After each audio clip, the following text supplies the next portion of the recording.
তুচ্ছ ঘটনায় প্রথমে মারধর এবং পরে সেটির ভিডিও ইন্টারনেটে ছেড়ে দেয়া, যাতে সামাজিকভাবে অপদস্থ করা যায়। যদিও দুই কিশোরী সম্পর্কে বন্ধু, প্রিয় মানুষের এমন আচরণে মুষড়ে পড়েছে নির্যাতিত ওই কিশোর।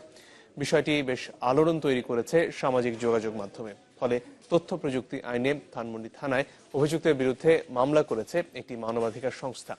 এ নিয়ে পুলিশ বলছে, অভিযুক্তকে ধরতে চেষ্টা চালিয়ে যাচ্ছেন তারা। কিরণ খানের রিপোর্ট।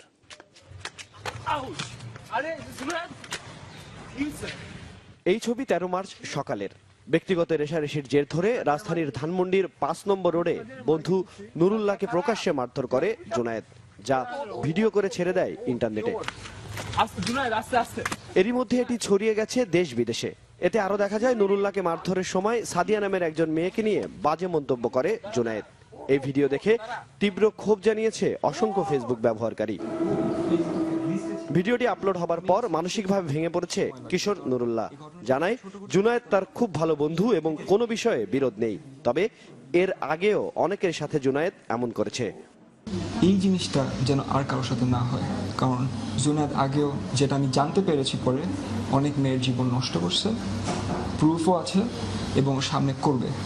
নুরুল্লাহ জানায়, তার পরিবার ও আশপাশের মানুষ তাকে ভুল বুঝেছে। এই ভিডিওটা নিয়ে অনেক মিসআন্ডারস্ট্যান্ডিং ক্রিয়েট হয়েছে আমার উপর। দেয়ার আর ব্যাড ইমপ্রেশনস, যেটা কমপ্লিটলি আনট্রু। ওই মেয়েটার ব্যাপারে আমাকে আগে কিছু জিজ্ঞেস করছিল যে একটু পরিচয় করে দে। আমি বলছি, sorry, I can do that. I can't do that because she's a friend of mine and she's committed to someone else and তোমরা চিনো না জানো না, আমি এটা করতে পারবো না।